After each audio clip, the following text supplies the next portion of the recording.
chế chống gì kia nữa nó còn chế lúa chờ và sinh chế nè chế chế ta chỉ có đi trận có làm việc lại nữa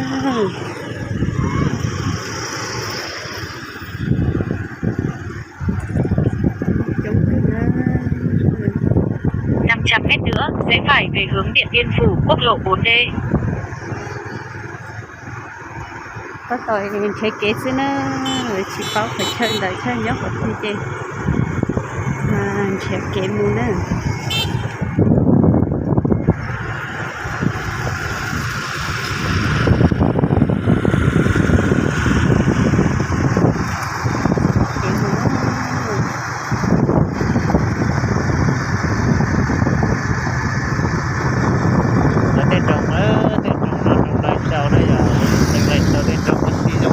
tập lại đó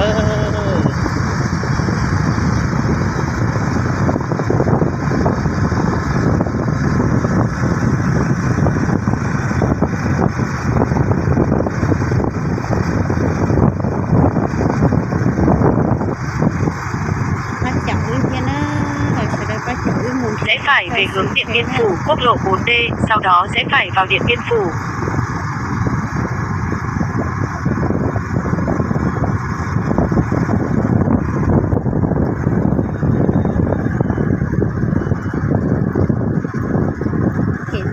Rẽ phải vào Điện Biên Phủ, quốc lộ 4D.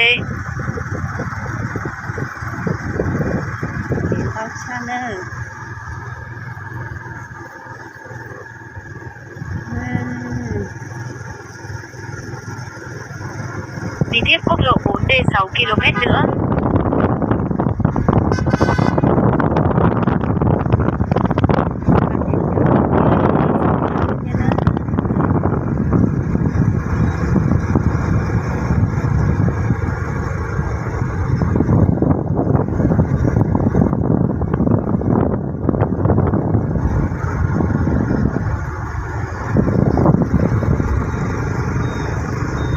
chị tí ở trong tủ nữa tí trong nhau là nó tí ở trong tủ nữa thế thì kia nó tí nó mà sao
Đi tiếp quốc lộ 4D 3 km nữa.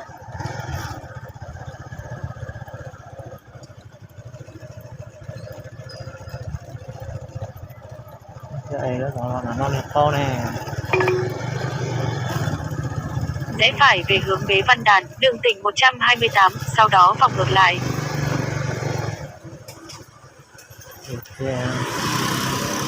Được nè.